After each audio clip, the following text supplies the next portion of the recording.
Well, hi everyone. Welcome to this week's episode of Certified Forgotten. I think this is going to be a fun episode this week, not least of which because we had probably the most technical problems we've ever had in the 30 seconds, 5 minutes to 30 seconds leading up to this recording. So we've got good energy going. The vibes are ready. My microphone is way too hot. It's fine. You probably won't even notice because Donato's editing and he's going to bring me down a little bit. Speaking of Donato, buddy, how you doing? How are things? How's Los Angeles? It's great. We're bringing real chaos energy to the podcast today. I didn't even say the part where we're the only podcast that does that talks about horror films with 10 or fewer reviews on Rotten Tomatoes. That's not even on my mind right now. Yeah, you forgot because are we the only ones still? Did something happen in the month we took off? Did we just give up our position? Probably.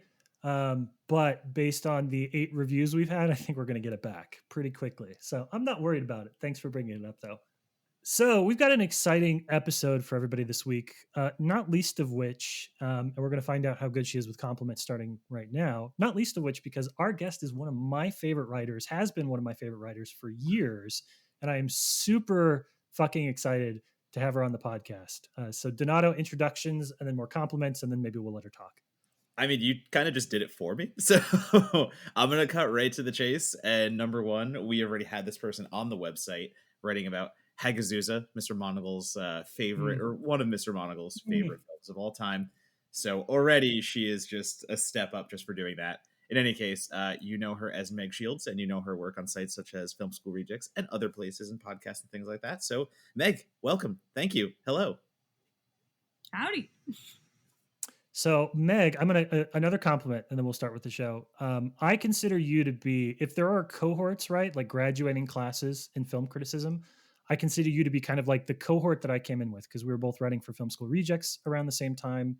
And, you kind of start in your community and get to know who the writers are that you're writing with the publications and kind of go out from there. So, I remember that because of that, you were one of the first writers that I found myself reading regularly because I was like, oh, we share bylines at the site. That's really cool. But again, compliments. I just think that you approach horror with such a refreshing earnestness and thoughtfulness, and the series that you do at Film School Rejects, because you deal a lot with like practical special effects and digging into the histories of movies, extremely fucking well researched. And Donato knows that I like people that sort of sit at this pop culture academic intersection, and I think that you're one of the best in those niches. So that's it. No more compliments for you. We got it all done at the front of the show. You don't need to deal with it anymore. Oh, thank you. Yeah, I will say I did have like an exhilarating moment today where I was like trying to do some background research for this film and I could not find like a digital PDF version of this book I wanted, and I like couldn't get it through there wasn't an online version on the university I work for's like online library system. And then I was like, I wonder if we have a physical copy in the collection. And so I like spent my lunch break just running through the stacks, and I like got it. And I was like, yeah. So anyway, I don't know. We need more academically inclined film critics because I think the actual process of doing research, especially physical research, I like forgot how much fun it is to like actually, go find your book and shit. Not that I'm not above going on the Internet Archive and looking at like ancient copies of Starlog, which any self-respecting journalist should have to do at least once. But yeah, thank you. I will say though, it is your fault that I write, because I think I ended up writing, I've told you this, I like applied to work at Film School Rejects because I read something of yours about recommending horror films to people and how it's like a very delicate process because you don't want to like alienate everyone you know. And I was like, hell yeah, like I love this. And that was definitely like a push out of not doing it to doing it. So it's all your fault. That's fine. You know what? I will take I'll take credit for that. Your entire career is thanks to me. That feels pretty good. Exactly. But we often don't spend enough time probably forming our little mutual admiration society with our guests, which is the reason we bring anybody on the show, is because we really, really love their work. So let's breathe positivity into the world. And on that note, first of all, I agree with what you say. All the cool kids have newspaper.com subscriptions. That's just a fact. But a lot of what you're talking about, I think, gets you into kind of where you are now and what you're inclined to do when you write about film and the places where you're inclined to look. But anybody who listens to the show knows we like to start at the beginning too. So I don't imagine that you began, you didn't watch your first horror movie and be like, where's the nearest library? I have to look some shit up. So I'm curious as to how that process began for you. First film that you remember, first time you were cognizant of horror as being something separate and unique among movies, and what that impression was like for you. That's a very good question. I have a very groovy mom. I'm very lucky. I have two parents who, like, generally speaking, watch a lot of movies. I will not comment on my father's taste. He's very much like a Netflix dad, where he, like, if he sees like Gerard Butler and the words crime thriller, he's like, I'll watch it. But my mom has taste, and I watched a lot of Ken Russell as a kid, and I got to watch the animated Watership Down when I was a kid, which I loved. There's like a very cursed, not VHS obviously, but like the little cassettes, like a beta tape that from our video camera of me literally doing a shot for shot remake of Watership Down. And I think watching that film as a kid, I was like, okay, well, this is clearly different in my little child mind from like whatever the other content I'm currently being exposed to in terms of like animated content. I also am a huge fan of Don Bluth, and I could understand that there were different like emotional variances in even just animation as a medium. And yeah, I don't know. Like it's always been both scary and exciting. I definitely was one of those kids who was like hiding behind a couch, but like don't turn it off. Like I'm into it, but I just need to hide. But your question was about like when did I start thinking about how movies were made? And I think a lot of that has to do with being lucky enough to grow up at a time where movies were still relatively practical. But also, and like this is like a very niche Venn diagram for a certain older millennial, also at the time where DVD extras were becoming popular. So like I'm sure this is true for lots of folks, but the special features on the Lord of the Rings box set are like life changing, where you're like, oh shit, this is like people do this for a living, and there's all this like creativity and magic that goes into making movies. And I mentioned this off pod, but I live on an island, and before we got internet, we like and DVDs had been invented. We like only had 12. So like after a while, you're like, I can't watch Gladiator anymore. Like, what's on the special features? And that kind of exposes you to like the exciting, crunchy bits of how they did stuff, and the little stuff that never diminishes the actual narrative experience and actually enriches it. Because I think there's this misconception that knowing how the sausage is made will like take you out of it. And I don't know that that's true. Like I hear people talk about people they know who are really into movies, and they'll say like, oh yeah, like he just notices everything, or like he knows how stuff's made. I'm like, I don't think that distances you from the story or the immersion. I think it actually opens up new avenues of appreciating it. So yeah, I don't know. I feel like I really miss DVD special features. I'm unfortunately not a physical media collector because I move around so much. But yeah, I think that's probably the culprit. That and like being exposed to like a lot of goopy practical effects films from like the 70s and 80s from my mom. Like tactility is super important to me in a movie. And that's going away, unfortunately. More goop. Yep. Was that because, some people come on the podcast and the way they talk about their first experience with horror movies, they mention how they watch a horror movie as a little kid and it helps to understand all the stuff behind the scenes, because when they understand it's fake, they can understand that it is when they understand that there's like some fakeness behind it and a practical magic to it, it becomes less scary. So I forget which guest came on, but they said like their mother made them watch a horror movie all the way through, and also like kind of, again, like you just said, acknowledge that it is fake and there are people behind the scenes working through things. So did that drive your kind of love of that, of going into the practical and watching how it got made, to be like, oh, I can actually explain why these things happen through practical effects? Like, I appreciate it more, but also maybe, I don't know, like, was it a less scared thing too? Or I don't think I've ever been like, unfortunately, I am one of those bitches who's like, I don't find movies scary. Like, and like, I don't think I've ever been, it's really rare now to be genuinely scared. And I think as a kid, it's so funny. Like, it was never the practical effects horror stuff that spooked me. It was always really unexpected stuff, which is actually still true today. Like, I will say, like, I have like, if someone was like, what's a core memory as a kid of being scared of something, it's Scooby-Doo on Zombie Island. Like, what the fuck? like, although, and I do have a theory that there is a direct pipeline. There's a Scooby-Doo on Zombie Island to Fulci pipeline. I swear to God, we need to like start a support group, because I know that those synapses make sense. I just need confirmation. It's like, you watch the Bayou Zombies and you're like, okay, great. And then you like 10 years pass and you're like watching the Beyond and you're like, where have I seen this before? But again, that's like animated, right? Like it's fake and it still scares you. And I find like even as an adult, like I'm obviously aware that movies are fake. But like ages ago, I tried to watch Kronos and I literally could not. I had to turn it off, which I've never had happen before or since. And it was because I was so emotionally invested. I was like, I can't watch anything bad happen to this grandpa. So yeah, I don't know. I don't think it's a question of like understanding the magic trick of it all to like defang it or anything. I think those are actually two separate pies of that some obviously have to do with one another. But yeah, I do think just like appreciating craft is something that goes hand in hand with visual literacy, and like I think more people should do. And obviously, because things are wobbly CGI mostly these days, it's not as easy to get people emotionally invested in special effects because CGI is less emotionally investing, which is too bad.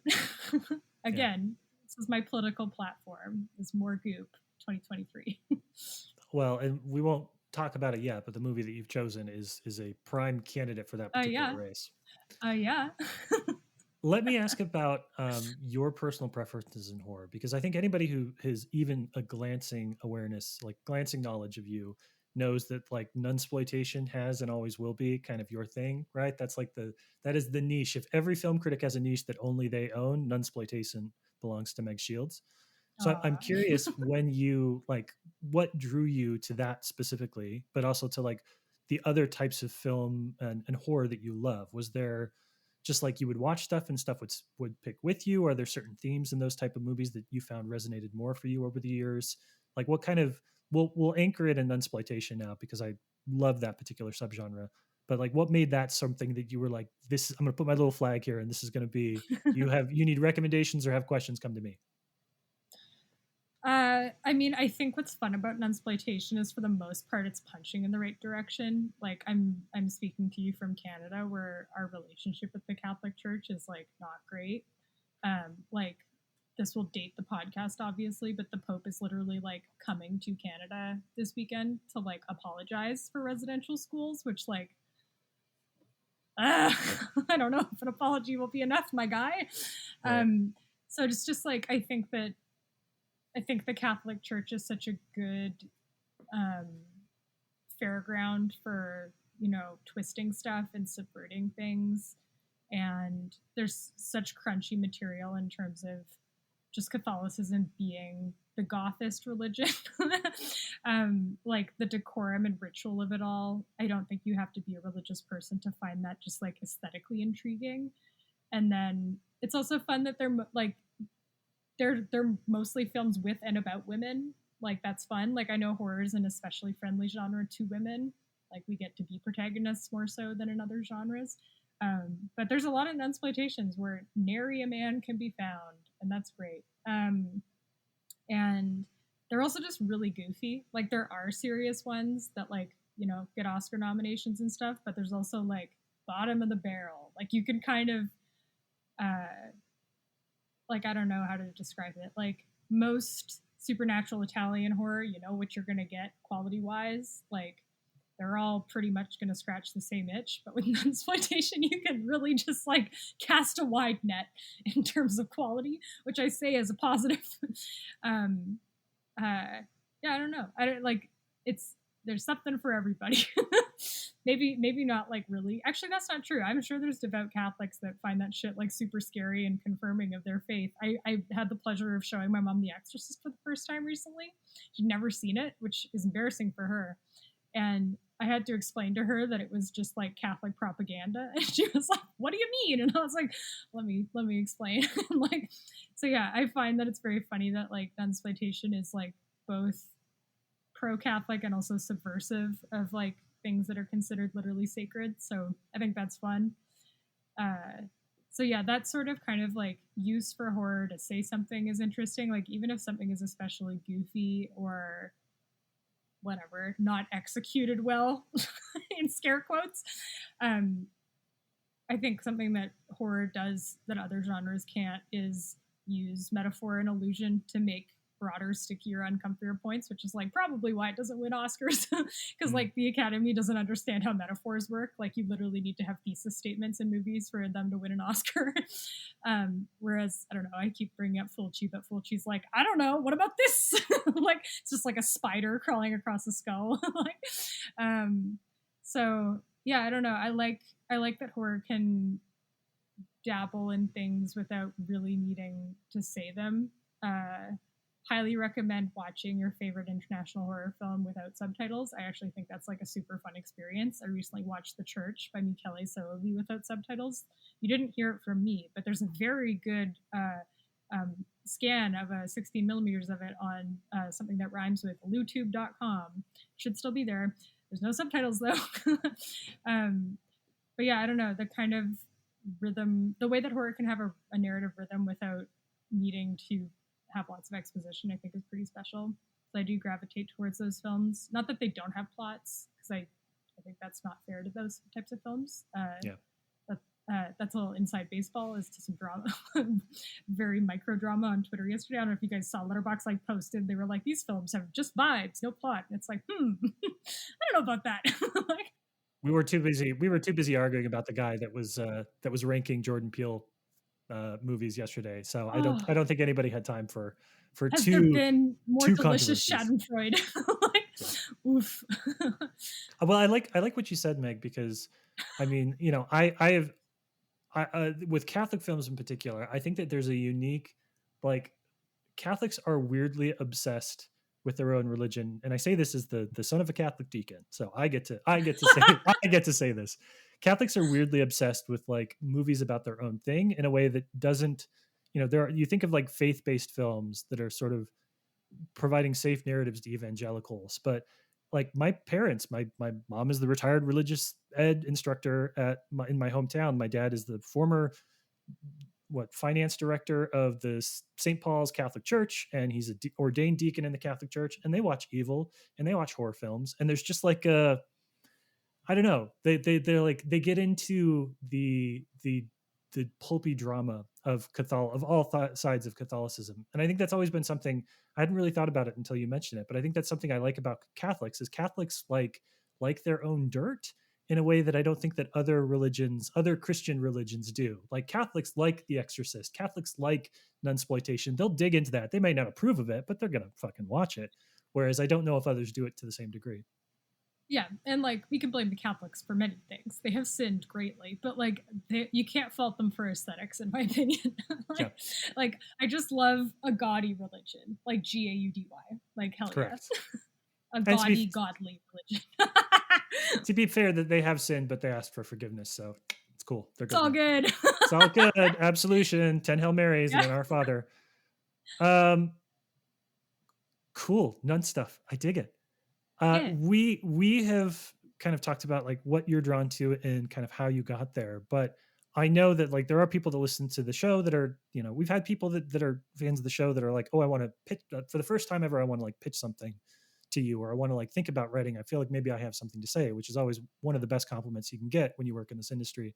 So let's talk a little bit about your journey as a writer and kind of how you got to write about the stuff in the places that you do now. Is this something that you dabbled in? Is it something that you know, everybody has a different arc, whether they had like a live journal that they wrote stuff in back in the day, or they wrote for free for a college newspaper or something like that. So what was your journey to horror criticism? Horror criticism. I don't know. Like I've always written. I've always been good at writing, quote unquote. And I definitely wrote for the school newspaper, but it was always casual. It was never like my thing. Um, and like in high school, I think I actually might have written film reviews. I need to find them because I think they've been digitized. I think I might have written a review of The Cook, the Thief, His Wife, and Her Lover for my high school newspaper, but I'll find it later. um, but yeah, I think I've been watching movies for longer than I've considered writing about them, and I think writing was happening like parallel to that. And I'm trying to think of when they intersected,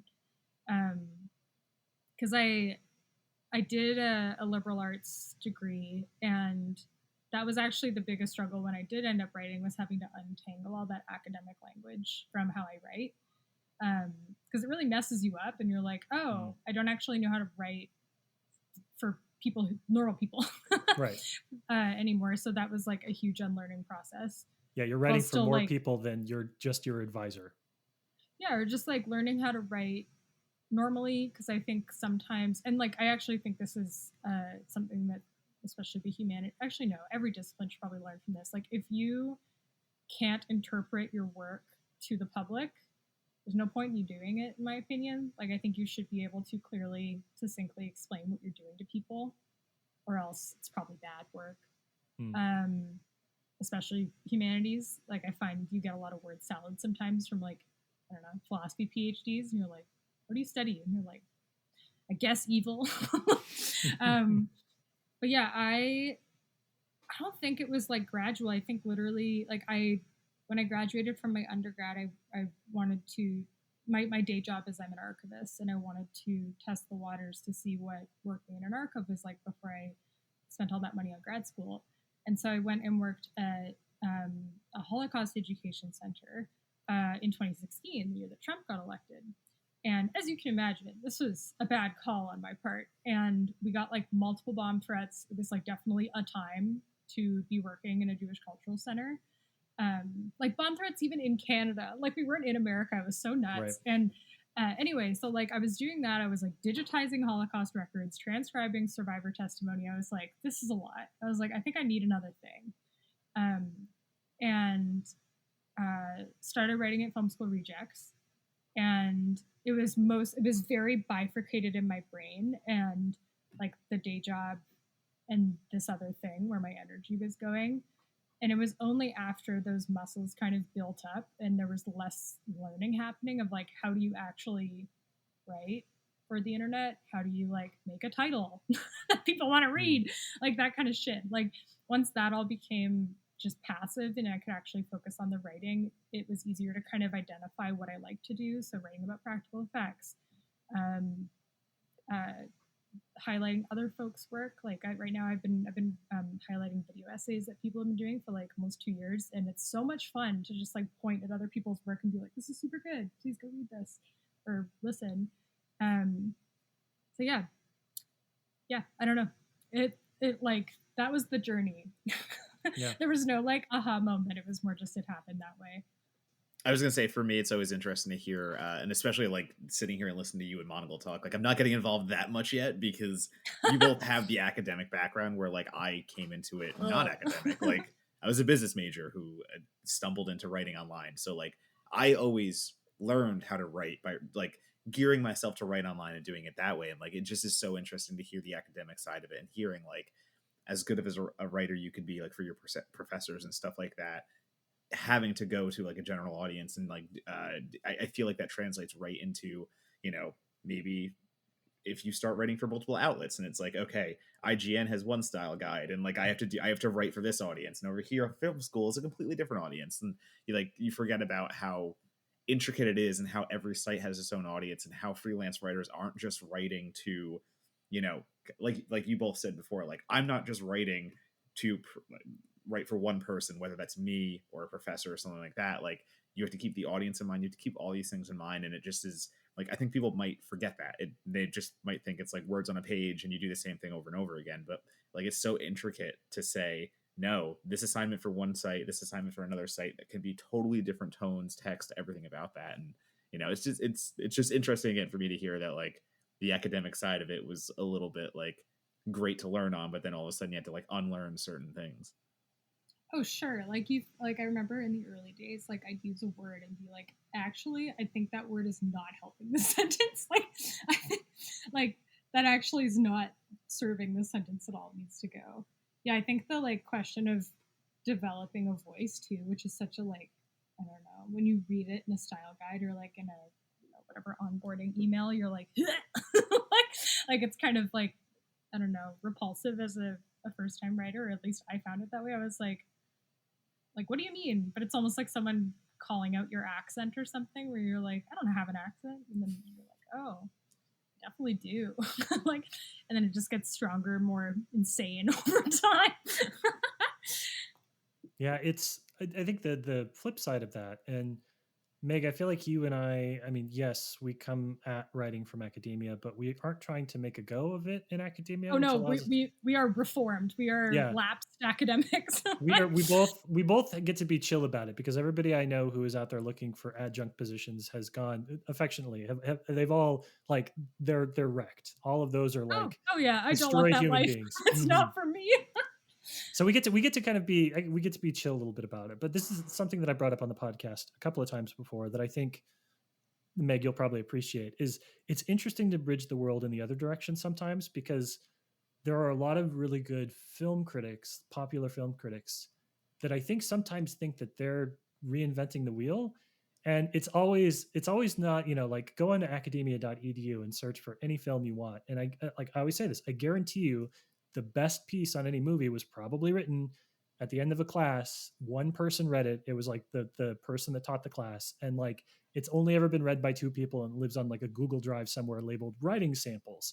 Like there's just so many good ideas and so many thoughts are bouncing around in academia that just never get unlocked and never get the public view.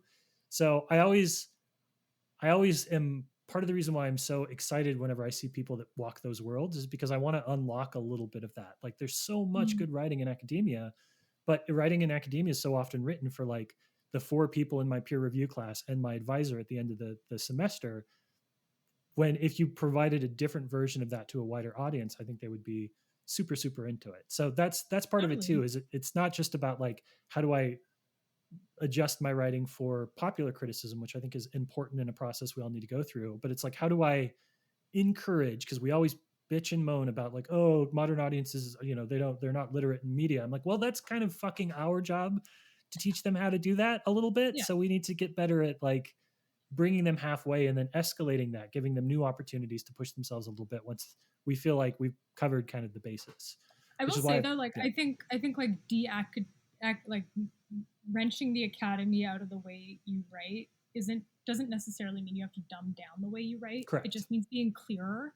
Like correct. I find that a lot of academics write to like almost prove they're academics. Like they like especially I don't know, just like I don't see laymen being able to read Hegel papers. Like I think that would be very hard for them. Mhm. And that isn't to say that there isn't an accessible way to write those papers. I just think there's a tradition of writing academically, like especially with continental philosophy and definitely with analytic philosophy, that has made it like very hard for people to approach. Even though, and that is like the fault of academia for not being clear in how they write, Mhm. and that is totally different from whatever the content of what they're writing.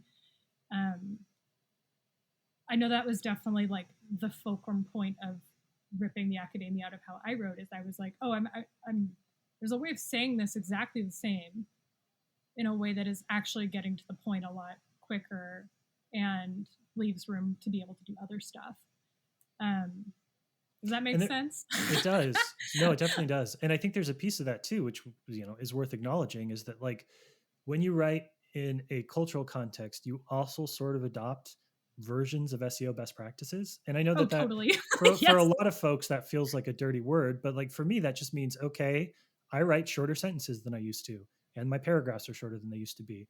And those are just two small examples of like I don't change who I am, I don't change how I communicate, but I'm always conscious about how complex is the sentence structure because it's being read by a human, but it's also being read by a computer, right? Like the AI is determining like the value of this piece sort of in a vacuum. And so I think that's the other flip side is you sort of end up naturally just writing a little bit differently when you work in this because people are giving you feedback about that has nothing to do with your knowledge or your ability to convey it. It's just like shorter sentences, use more or less keywords, like do these kind of things. And so you kind of end up, I feel if you come from a strong place and you kind of like tweak your writing style a little bit to adhere to SEO best practices, you end up in kind of this like beautiful little hybrid spot of like cultural criticism and academia and like really good content marketing, which I'm sorry, there's a version of that we all do. And it just sort of like aligns perfectly here. I know. No, it's so I real. Where you're like, am blaspheme. I PR?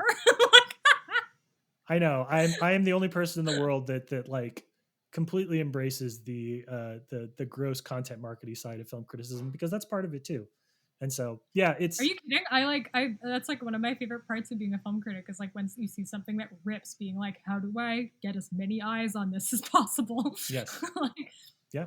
no, that's super real. Yeah, and it's also why the deny thing, that? it's the thing a Monagle said before, like SEO isn't a dirty word. It's just how you want to write about it. Like I forget what I tweeted the other day, but it was just like, be the change you want to see in SEO writing. Like it doesn't have to be bad. Like, I mean, Monagle and I won't go on long about it because we always do it. But my favorite thing to do is to see an SEO trending term and find a way to engage with it that isn't just the normal. Like, yes, I know a lot of SEO writing on the internet can be the same. It can be just regurgitated lists and stuff like that.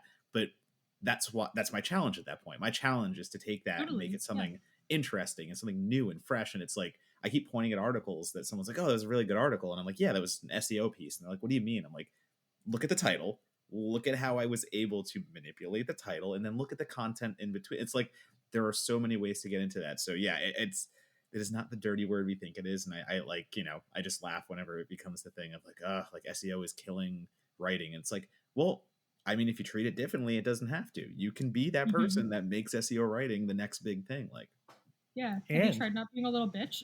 Yeah. Don't be a little bitch. Do you tell them that? Listen to Meg. I mean, worth noting too, since we're here to hype you up as the guest. I mean, you have been spearheading. you gotta take the compliments. You've been spearheading a really fun thing that Film School Rejects does every year, which is like the 30 days of lists during Halloween, right? And like, I won't take all credit for that. That's a Rob Hunter initiative. Don't give Rob Hunter credit on this fucking podcast. I know Rob is involved. I believe Brad is involved. Like, there's a couple of different people that are involved in the process. Can't leave Kieran out. Kieran, yeah. But it's really Kieran, like Anna Swanson. Actually, Val's doing some too now. Sorry, we're just listing people we know. No, it's okay. It's good. It's all good. It's a good group. The purpose of it. Sorry, the purpose of it is that you are writing in October and have for many years. A dozen lists that are just like it's one per day. One list a day. Yeah, but like you personally are writing like 6 lists on that month, a dozen lists during that month, because you kind of divide it up a little bit, right? We contribute, so we're all doing a little bit of everything. Like gotcha. We don't have to talk shop, but like you end up contributing to every list. Perfect. And that is like the front facing part. The back facing part is like Excel sheet city. Like It is actually an extremely democratic process. Like, it's okay. We all love data. We do. But I think that's a great example too. Like, that's something I look forward to reading every year, because the categories that your group decides on and that you choose are so incredibly niche.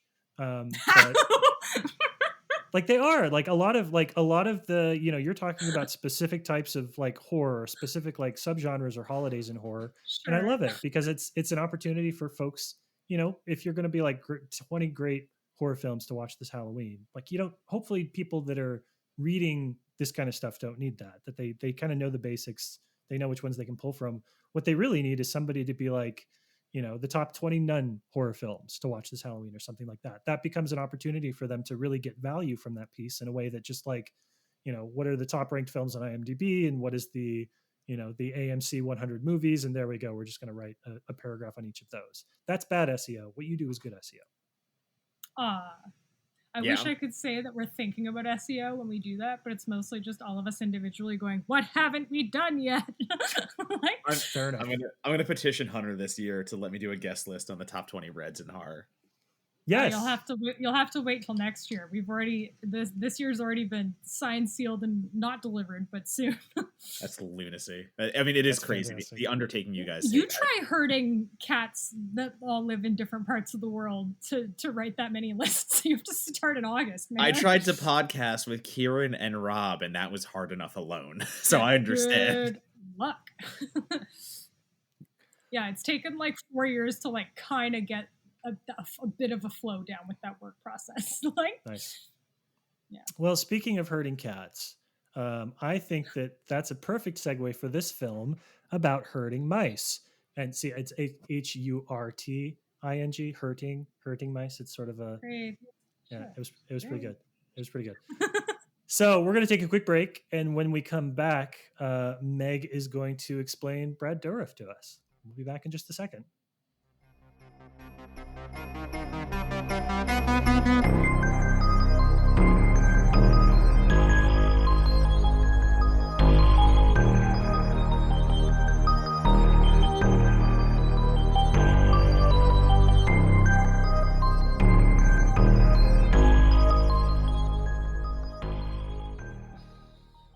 Hey everyone, just want to take a minute here and say thank you to everyone who supports us on Patreon or honestly on social media too. If you share this podcast, if you've left us a review, or if you've read some of our articles recently, you're a big part of the success that we've had and why we can do what we love to do. And on that note, as we do every episode, Donato's got some pretty groovy bumpers. We've been playing too much Evil Dead. Some pretty groovy bumpers for us to enjoy today. The first one is very simple. It is from Mr. Luke, and it says, I want to make sure I say it the right amount of times that he has typed. Vote, vote, vote, vote, vote, vote, vote, vote. Yeah, we are in a midterm year, which means that there's a lot of stuff that's going to be on your ballot, and I understand. I get it. I get the fatigue with national level elections. I get the sense that they don't matter. But I promise you, school board elections, city council elections, board of trustees for local universities. In Austin, we vote for, who's on the board of trustees for Austin Community College. These things do matter. They will matter, especially as states or as the federal government goes to move more stuff back to the state level. States and cities are what we have, and that's what you got to vote in. If you're tired of senators and Congress people, great. Vote for your school boards, vote for your city council, vote for all that shit. Yeah. In any case, should I just get right into our second bumper? What's our second bumper, sir? Is it also vote, vote, vote, vote, vote, vote, vote? It is not. This is actually, okay, so this is from Nathaniel, and it was hilarious because he gave it to me so quick, which means he wrote this on the spot, like it was nothing. So this is from Nathaniel today. Totally, yes, definitely. Please read the following limerick. There once was a podcast besotted with films that had long been forgotten. They offer their takes for the reals and the fakes, and their socks are all made of cotton. And then he said, there aren't enough rhymes for the word forgotten. Sorry. That's on us. Yeah, maybe not the best name for limericks. I would like to apologize. We didn't really put that. That wasn't part of our naming factors and considerations when we named the podcast. We should have done that. But it was I like the idea that people are getting creative with the bumpers where they don't have to just be questions or anything. If you want to write us a poem, sure, we'll read it. Limericks, I don't care. Hell yeah. Also, all of my socks are Mylar. I don't know. I have mostly cotton socks. That was actually dead on. Fair enough. Thank you to both of you, Luke and Nathaniel, for writing us excellent bumpers today. And thanks to everybody else for listening. Let's get back to our show.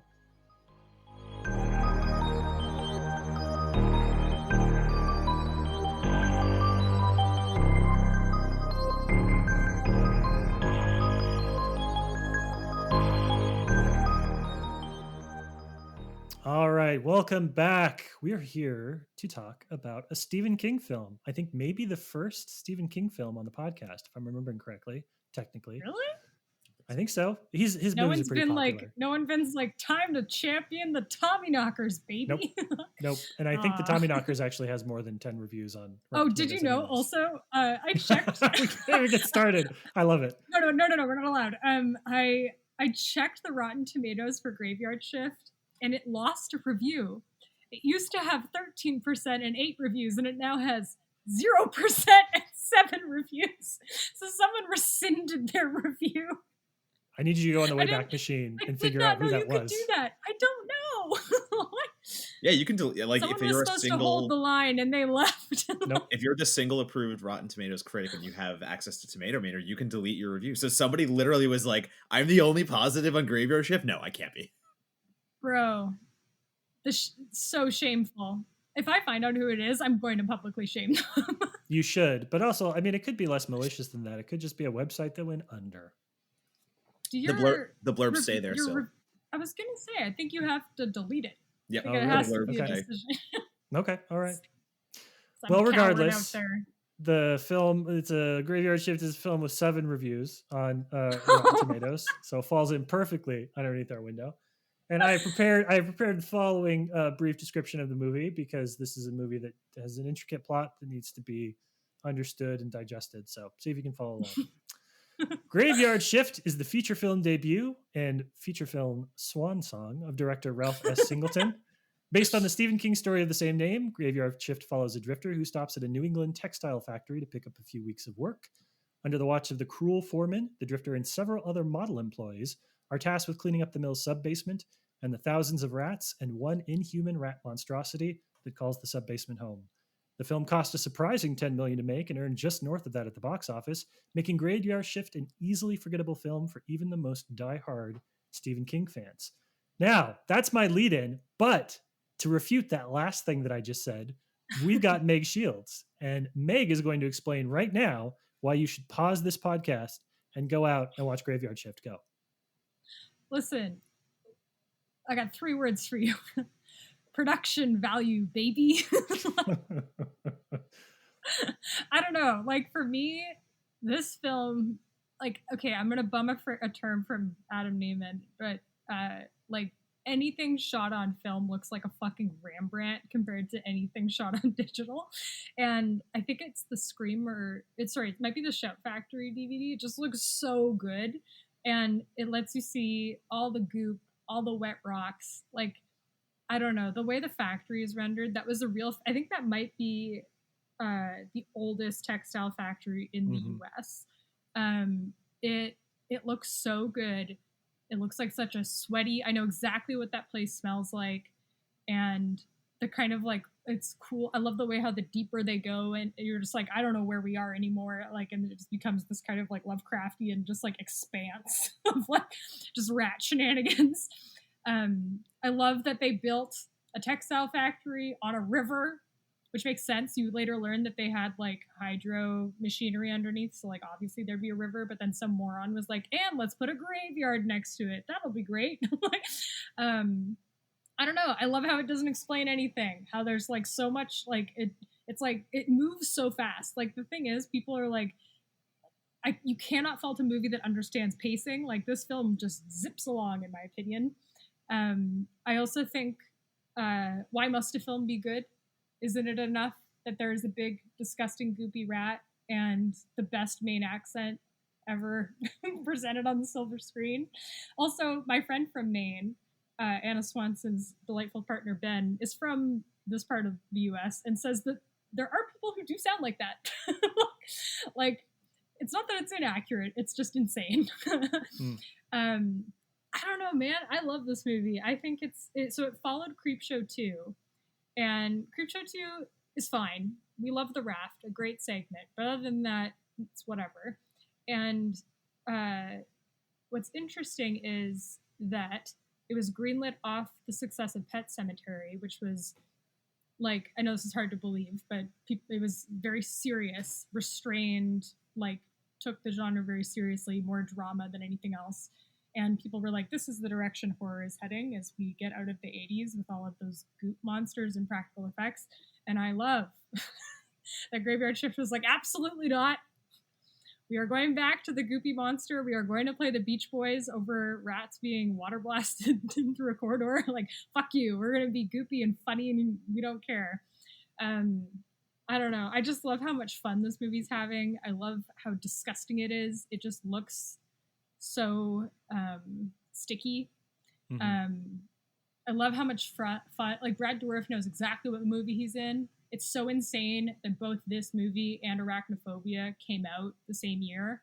Like that John John Goodman, right? John that Goodman. his exterminator character and Brad Dourif's exterminator character, that are both Vietnam vets that are very intense about exterminating, happened at the same moment in history.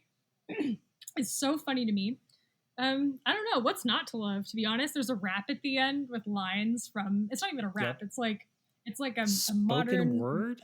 Like it's like a Lemon Demon mashup, and it's just like all these like different clips from. I think every movie should end like this. Yes. There should either be a rap recounting the plot of the film, or there should just be like a beat with key moments from, like, clearly the like someone interesting did the music. I can't remember who, but not to say that they're responsible for that song, but I love that they were just like, that accent is iconic. That will be what that's what will lead us out of here. The audience will leave the theater. That accent in their ears. There was the movie kind of hooked me from the John opening. Esposito's first screenplay, who went on to do Walking Dead and Modern Creepshow, which sucks. We don't need to talk about that. Yeah, that's a different podcast. Yeah, I will say that the thing that hooked me about the very beginning of it is I had watched the cold open from the film, and it opens with a great cold open. An aggressive textile worker in the basement who is, kind of running through his Travis Bickle, you talking to me sort of thing with the rats that are around him. And I, like, my wife and I, when it was over, because she was sort of in the room, she's in the room for a lot of movies that I watch. She very rarely watches movies with me. But we both kind of turned to each other as soon as the opening credits came on, and we were both like, X-Files. And it's so weird that I had such a specific, like, there's something about the way that opening works where, like, it's a single character in isolation. There's a supernatural thing, kind of like a creepy thing that's happening around him that, like, he doesn't like, but he's not super turned off by. It's that opening sets such a Chris Carter vibe for me. And it was very interesting to sort of have that be the entryway into the rest of the movie, because it gave me, from then on, I was like, Monster of the Week. That's what this is going to be. This is going to be a Monster of the Week movie. And that's kind of exactly what it was. And so it set the tone, probably because of my emotional connections to stuff that came afterwards, but it set the tone for me. And I was like, I understand what you're doing here, and I'm with you the rest of the way. Something I also really like about Graveyard Shift, I just rewatched Cujo, which is a more traditionally accepted as good Stephen King adaptation. Mm-hmm. And Cujo is fascinating because it's one of the few, like, Stephen King stories, let alone film adaptations, where there's like nothing supernatural going on. It's like just an accident of nature that this dog got bit by a rabid bat. Like, whoop-de-doo. There's human drama happening in the back, also rabid dog. And I actually think Graveyard Shift kind of deserves the same sort of compliment, where it's like, it's kind of like, is it lazy filmmaking that, like, the first time I watched this, I was like, is he like a werebat? Like, because the boss is so fucking evil that you're like, He seems to, like, is he in cahoots with the rats? Like you're never really sure. And, like, not in a kind of, like, the film wants you to not be sure way. Like, it's just not clear. like sometimes he says things and you're like, he definitely knows. And it turns out he doesn't, which I actually love, that he's just this human monster that's just, like, trying to keep his shitty textile factory at all costs, no matter how many people he has to murder. Like, I really love villains where, like, it's just so dumb, like, that it's literally just the bottom of the barrel. Like, they just are a shitty boss who wants to make money and throw the worker underfoot, which is, like, the generous theme of this film, is that it's, like, whatever, an anti-exploitation, pro-union movie, I guess. And I do love that, like, it's not like the big bat rat creature is, the evil of the town or whatever. It's just like, no, it just, like, got trapped underground and did that. Like, I don't know. There's something, like, neat about that as far as, like, Stephen King storytelling goes. Like, that's usually his shtick, is that there's usually some sort of whatever. And I guess in Cujo, the book, it's implied to be a bit supernatural with the dead zone-ness of it all, but we're ignoring that. Just the movie, baby. Correct. So just bats and mices. That's all we're talking about today. I mean, it's bats all the way down. It's a bat that fucks up Cujo. So what did Stephen King have against bats? Is my question. Also, a great joke in the making of documentary about Cujo is that Cujo gets bit by a bat and then gets killed by a bat, because he gets hit by a bat at the end of the film. That's fantastic. Very good. It's very good. But yeah, I love Graveyard Shift. I don't know. I think it's just like a fun way to spend 125 minutes if you like good creature effects. Tom Savini was originally supposed to direct, which would have been extra goopy, I have to imagine. But I think we need to give Singleton props. I think the reason they got the budget they did to like get the production value they have is because he's mostly a producer for Paramount. So like the thing he was good at was getting money. And like he clearly did that. And I'm glad he threw all of it into creature effects and set design and like hiring reliable character actors. Yeah. Yeah. I was going to say they did not splurge on a leading man for this movie. No, they got like a discount guy who's the star of Blood Simple. Correct. If anybody in their life has ever needed to grow a beard, it's David Andrews. And he did eventually. So thank God for that. Oh my God. Donato, this is your kind of movie through and through. So I want to get your reactions on the board here. Yeah, I mean, it is quintessentially 90s. It is everything you kind of want from the idea of, as you've all said, all the things that it is already. I mean, it's the kind of film that I'm watching as they're going deeper into the caverns, and the way it is, it's just grimy and dusty, and like I feel like I'm breathing asbestos, and like my skin is like slick and gross. Like that is the environment. That's the aesthetic. Like I like just dirty horror because it's a super tactile film. Like, and especially with how clean the like nice Blu-ray of it is or whatever. Like you can see how gross it is, and that is like why this film is great. Like if you like gross shit, gross vibes. Well, and it adds so much personality because I think so much horror now is trained to be like clean and pristine, and like there just isn't that level of cavernous like exploration and all these like creatures that are gross. Like the way horror especially now has kind of translated like a creature feature, especially like when do we get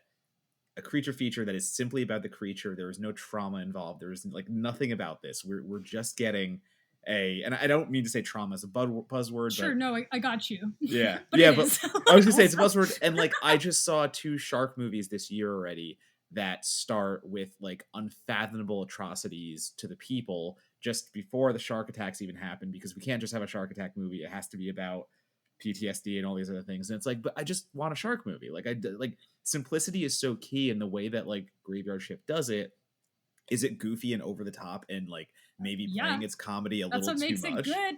It's what makes it good. But like, is it playing its comedy a little too much at times for other people? Like, of course, it's going to turn people off. But I'm also someone who appreciates the fuck out of Demon Wind, released in the same year. And it's like, what do you mean? What? And it kind of just like, it plays like hand in hand in the sense that horror can be as emotive and constructive and like traumatic as you want it to be. Like those horror films can exist, but they don't have to be the only thing. Like horror can be fun too. Horror can just be like, about the creature effects and the things like that. Must a movie be good? This is the question. Like, yeah. And also, what is good? Like, I don't know. And yeah, no, there's so many. Like, I can totally imagine like some actually people just like, hey, like, why is Mock the only one with a Maine accent if we're in Maine?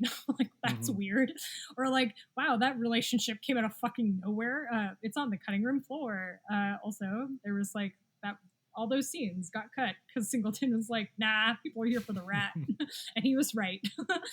And like I think Brad Dourif's death too, in a way, like playing the exterminator again, like we're in the territory, so and it's so good, and it's so like his head gets crushed. People complain about him dying too early. He dies like 2/3 of the way in. Like, yeah, he makes it so far, but like it is also a thing where he watches the coffin crush his head. Like literally, he has so much time just to not be there, and he just stands there, just like, oh man, well, and, like, I'm not getting paid enough for this. Job isn't worth it. And then he's like, his dog dies. He's like, this dog isn't worth it. He's still he has multiple opportunities not to die, but he does just so we can get that awesome shot of the coffin scraping his head down the cave stone, and it's just the gooey runoff.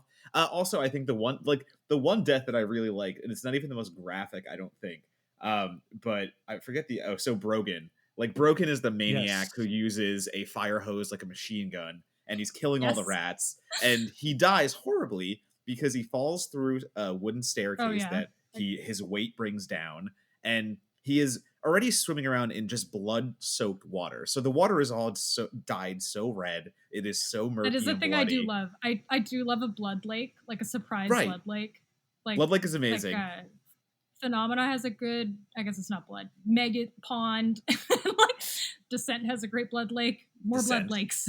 Yes. But like, it's not even just that, because you already get the redness of the blood, and they're overkilling that already. But then he comes up from the water, and he just has this like really thick syrupy blood, just like spurting from his mouth. So you get the one shade of red, the other shade of red, and like he gets pulled under by the rat beast, and he comes back up again, and now he's drenched with this like super goopy blood. So they just keep adding layer upon layer of just the grossness in every scene, and like more. Like, we need more of that. Like, there's a lot of really, really good heightening in this film. Like when Yeah. it keeps getting wackier, and you're like, what are they gonna do? And then they break into like a giant cavern just full of bones, and you're like, how much deeper does it go? Yeah. or Like Journey to the Center of the Bone Dungeon. Journey to the so- center of the bone zone. Yeah, of the Ugh. Bone Zone. That's what the I don't rats like that. call it. We're not Aw. accepting that. Too bad. Donato and I have unionized. I'm editing enough. this week, Well- so that's staying in. Union's going to knock on your door in 4 weeks, so you don't. Aw.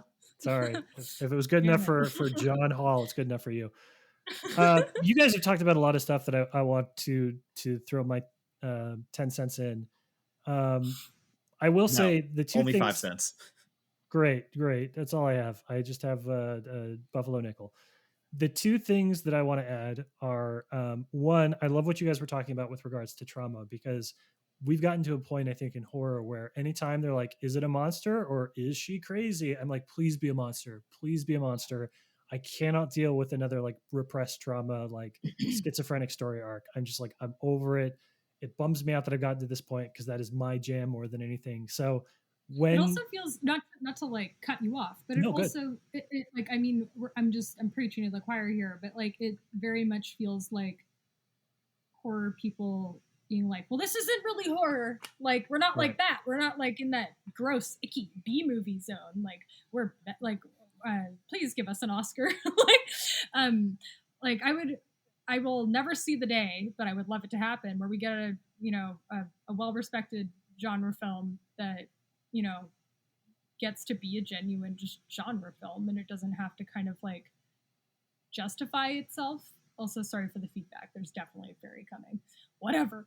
Do you know what I mean? Like, where it's Mhm. very much people claiming elevated horror almost as like a separate genre, or like people shitting on The Thing for the special effects, where it's like that actually does have meaning and content and like text to it, just because it's visual and disgusting, and like the text doesn't, I don't know, do you know what I mean? Like, it just feels very much like embarrassed, like people are embarrassed for things to be horror, and I'm just like that's kind of what's so great about Graveyard Shift, I think, as a Stephen King adaptation, is so much of his work is trauma related, which is fine, but it's just really refreshing to have a Stephen, and like the short story isn't very good, but it's really fun to have, I don't know, a Stephen King property that's just like, what if there was a big rat? Right. I don't know. Like, it's nice. That's Well- it. That's all I got. No, you're good. Sorry, I was gesturing at Donato on camera to see which one of us would go first, and I won. And I think Rock, what you're paper, scissors. yeah, we really should do that. That'd be fun. Because we record with for those that can't see, we record with cameras on, but we don't share the video ever. So it's sort of like, we're like, Donato, you gonna go? Am I gonna go? And I think that goes back a little bit to the X-Files nature for me, because one of the things that's interesting to me is if I were to go up to anybody, right, and ask them, what are your favorite, and this X-Files is mid to late 90s, early 2000s, so peak nostalgia for the year of our Lord 2022. But if I go up to anybody and I say, what are your favorite X-Files episodes? They're going to name Monster of the Week stuff. They're not going to name like, long ongoing story arcs. They're not going to be like, oh, the episode where like Mulder almost saw his sister and didn't, and like was super upset about it at the end of the episode. Fucking classic. That's not it. They're going to be like, it's the guy who like could kill people with his mind, or it's like the dude that like harnessed the power of lightning. And for some reason, even though we're in an era that is probably more influenced by X-Files than any other TV show from, the last Twin Peaks. Sorry, I forgot Twin Peaks existed. That is, influenced by a non-Twin Peaks show. It's X-Files more than anything else. I still feel like we've taken the wrong lessons from it, where a lot of our movies try and represent the like trauma ongoing story arcs with like the hints of something, as opposed to, like human stakes to the extreme and it's all about sadness. Whereas like sometimes I just want my horror to be like Mulder and Scully went to Louisiana and there's a swamp monster, and did Well, they also kill like it? naming what the metaphor is means that all other possibilities get blocked off. And Right. that kind of like neuters what's exciting about horror, which is that it's gestural and, not specific and more elusive and open to interpretation. Mm-hmm. Which is why like you can have, all sorts of vampire films that can mean everything from, eat the rich stuff to, AIDS metaphors. Like you can really play the field. And I think by like narrowing, being myopic about it, you limit what horror can be. And it's not to say that trauma metaphors aren't valid. It's just like really boring that seems to be all that people are doing. Mm-hmm. So yeah, what if there was a big rat? Yeah.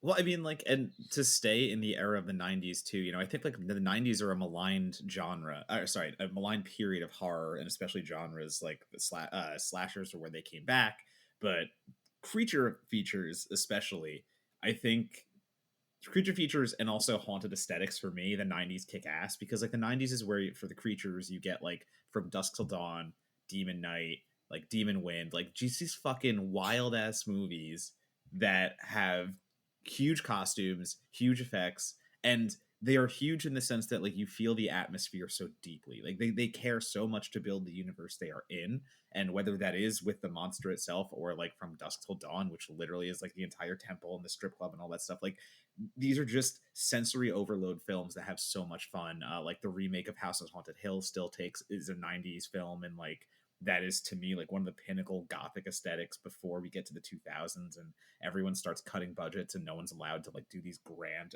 like a kind of like, I say epic and I mean it, kind of like feeling horror films. So like I think Graveyard Shift fits in there because what it is doing with tone and what it is doing with its settings and what it's doing with all that stuff like is just so foreign still. And it's so weird for me to look back on like, the 90s and like have so much fun with these movies when for so long everyone's like, oh, like no good horror came out in the 90s. Like, did no good horror come out, or were you just super not into like having fun with your horror films, or were you taking them too seriously? I think that's like a conversation I often run into with the 90s horror. And of course like Scream is there, like of course the big movies are still there, but for what that 90s did for that kind of huge horror budget aesthetics, like like we just don't get that anymore. And I'm not saying Demon Wind is a perfect film. I'm not saying Graveyard Shift is a perfect film, but they are perfect tones. I am. And like, well, yeah, like I'll tell you, you're right. I will go to bat and say Demon Wind is a perfect film, but like, no, it is perfect in the way that it is batshit insane. And you know what? Like, if I have to watch 9 new horror movies, I'm gonna watch Demon Wind as my 10th as a palate cleanser, and that's just because I need what they're doing. Two things I need to say before I forget. The DOP was Peter Stein, who shot Chud and Friday the 13th Part 2 and Pet Sematary, which is why Graveyard Shift looks good. like shot by a DOP that knew his genre, knew where to put a camera. Mm-hmm. Shadows, okay, mine shafts, and angles. Yeah. Yeah. Like wet. Him being like, make it wet. Right. What if it were wetter? Okay, so this might be a rumor.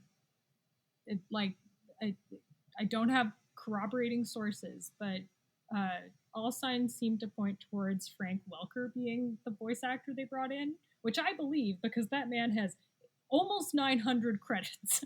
So I totally could see it being him. He's I think the 3rd highest paid actor ever. Like Hollywood actor. He is mostly known for voicing Megatron and Fred in Scooby-Doo. He voiced everything. And if you're like whatever walking away from your TV and you've got your headphones on and you just hear the big rat, you're like, it's definitely a guy. And it's Frank Welker, maybe. Maybe. I'd like to think so. I would believe it on your IMDb, Frank. Make it 892. When the fact becomes legend, print the legend. There we go. Yeah, we've got it. You're an archivist. You appreciate, just being like, 40%, let's print it. Oh yeah, I love that. Love when people do that. Yep. Yeah, I really You know, Love when you try to find something out and it's 8 different people saying the same thing but not citing where they learned it. That's my favorite. That's the best one. That's the best one.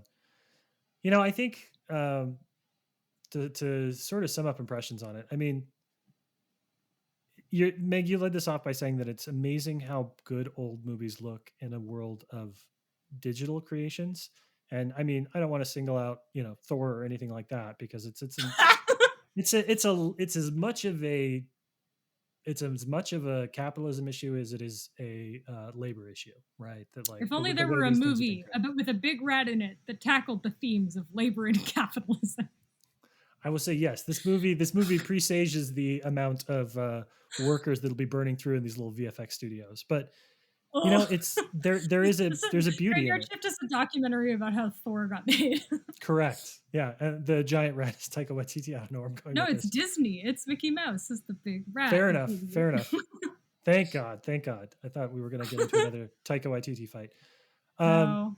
I love the notion that there is this idea that like old stuff looks better now because new stuff is worse, and that's something that every generation kind of has a version of. Music used to be better, other things used to be better, but here it's actually a procedural thing, right? Like it's an actual change to how we make and where we put our time and money. Sure.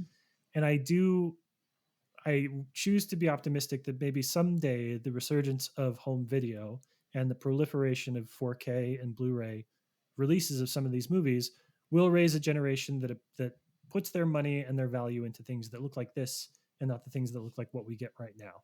I would just love people to use formats that make sense for the story they're telling. Like I think Unsane being shot on an iPhone made sense for that movie. Mm-hmm. Like it doesn't just have to do with how good something looks. Like it just shouldn't detract from the story. And I find that there's lots of, you know, digital filmmaking that serves the story. There's a lot, like Tangerine's a great example. Yeah. And then there's folks who still shoot on film who are lucky to do that, and they do it because it serves the story. Some of them do it because they're film fetishists, but that's fine. I would just like people to have the option. I think that would be great. And it's good that there are still reminders out there of what good lighting, balanced lighting, can look like. Yeah. So not everything looks terrible on any screen. Do we remember light meters? No, we clearly don't. No. Then last question for you, Meg. We like to end the podcast by always talking about where does this movie belong in sort of a legacy piece? You know, what is the audience going to be? How does it sort of, you know, survive for future generations? I think this one has sort of a built-in cheat because it is a Stephen King adaptation, so there will always be some degree of interest. Like it though. Like really? I don't think Stephen King people claim this one. In the same way that like I don't see a lot of because modern Stephen King has definitely become like the Mike Flanaganification of Stephen King, where it's like all very drama based now and like character based. Like even the new It's are like that, whereas it's less about the monster, I find, or like whatever. And I don't see like Graveyard Shift is always at the back. It's always at the back of the list. And I think that's largely because it departs from a lot of conventional, like kind of like Cujo, where people just can't deny the goodness of Cujo. But I mean, it is awkward in the pantheon. And so I think hardcore Stephen King fans might be repulsed by watching this. I think this is a film for goop appreciators is my thought. I feel like the Venn diagram of like people who like goop, people who like wacky accents, and people who like Brad Dourif, it's a circle. I think that's who this movie's for. And I would also say the Stephen Kingness of it all. Like when I was watching Graveyard Shift, I thought its like closest comparison in the Stephen King pantheon was like Firestarter, which is again goes to the fact of why it's at the back of the list, because they are both these adaptations that exist. Let's put it this way: they are adaptations that exist. They take big swings. Which one are you talking about? Yeah, this is why the fingers in the air. Are you talking about the new one or the old one? No, the old Firestarter. I'm talking like the connectivity to the old Firestarter. They are so quintessentially B movies in both of what they're doing. So I think going along with what you just said, Meg, the way that we see King and the way that like we interpret King to be more serious in the newer films, I believe that these too much campier films are forgotten because they are probably the campiest of his creations in a way. And sorry, not his creations, but his adapted creations. Yeah, I just feel like the camp has kind of left Stephen King, which is fine, but I love camp. Yeah. The man was writing his books on cocaine. We should at least do him the justice of having a cocaine trip-esque experience with them. Yeah. Yeah. Also, this film has really big De Laurentiis energy. If that vibes with you, you can scratch that itch here. Yep. And come for, if nothing else, you have to come and watch the movie so you can hear Brad Dourif deliver the line, "Burning baby flashback fuckers." You see Bruce Dern playing to talk about his post-traumatic stress from Vietnam. It's my favorite thing in the movie. I'm going to point at him. Also, I'm going to say a great Brad Dourif tear. Also, like his tear yes. acting is always good, but there's like a really good one in Graveyard Shift. He has a good one on a close up, and I think that there is maybe not Stephen King fans, but I do believe the Child's Play fans will probably gravitate to this as sort of like the extra universe of Brad Dourif stuff. So a franchise will keep this one afloat. It's just not the franchise it probably thought was going to keep it afloat. He's got I also just think like there is appreciation for big, dumb, goopy creature effects, especially because we're all starved for it these days. So I feel like there's always going to be little freaks running around finding Graveyard Shift for that reason. Because it's like a really cool monster, really, really neat looking guy. So, it's I don't know, the hybrid of rat and bat somehow. We get the rat bat, and it's like this great. Yeah, the film does not care to explain what happened, which is great. Where it's just like, shut up, it's big, like great. Also, it gets a great the finale, which we won't spoil, is also delightful and always a treat to watch that finale. Well, there will always be an appetite, as you said, for creature features. There will always be an appetite for going back and seeing these kind of huge effects. And whether you are someone just discovering practical effects for the first time and what they can be, having seen, I think a lot of younger film audiences and getting used to digital and maybe going back and being like, excuse you. I would like to keep this in the podcast, please. If this is okay by you. This is a rare Rogers sighting. There you go. They're going, hell yeah, I love practical effects. Rogers is all right, we'll leave it in because Rogers is appreciating practical effects. But yeah, so he lives in a practical effects household. Yeah, for sure. He knows. So yeah, I feel like it's really interesting for younger audiences who are so used to. Listen, I think Thor, the latest Thor, is pretty artistic in a way. I know it's super CGI'd, but it's doing more than some of the other ones. Like I look at some of the other color palettes. I know someone's in the pool, Rogers. We don't have to bark at them, though. Rogers is going, Thor bad! He is now anti-Thor. In any case, the point I'm trying to make, there will always be an appetite for these kind of creatures, and this movie will always exist in some way as like a Stephen King adaptation, so it's always going to have that pull. It's always going to be attracted to like maybe Shudder brings it on at one point. It's going to be on streaming services eventually, stuff like that. Yeah, so like it was on Tubi for 500 years. Exactly. And I'm sure that the cost of leasing that movie is 2 cents. I'm sure it costs nothing. Although I don't know, that's not a knock at Tubi. They are the best streaming service. Correct. No shade to anyone else, but Tubi rips. We are a Tubi Pro. We're a Tubi Pro podcast. Yeah. We always promote Tubi. Yeah, we want that sponsorship. Yeah. Yeah.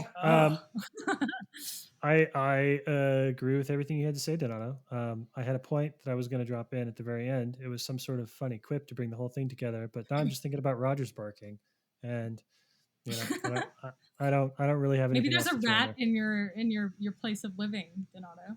It's a rat bat. The rat bat's behind me. Also, the rat bat is back. Moxie, great dog. Also in Brad Dourif's rat terrier. Great dog. Do we get confirmation? Does the dog die?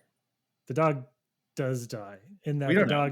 We don't know. The dog is well, we should look it up on Does the Dog Die, because that is the final word on these sort of things. But the dog sounds like it's dying and that it's never seen again. I'm going, but no. I'm going Scream rules. Didn't see a body. See, we're gonna talk when I'm in LA, because my wife hates that rule, and we have literally had the worst fights of our relationship on the didn't see a body rule. Didn't see a body. Movie, so.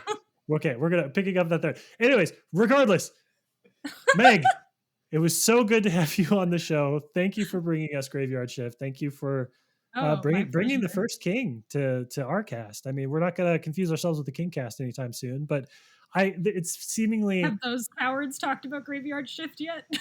They must have. They must have, and they probably brought on somebody important to talk about it too.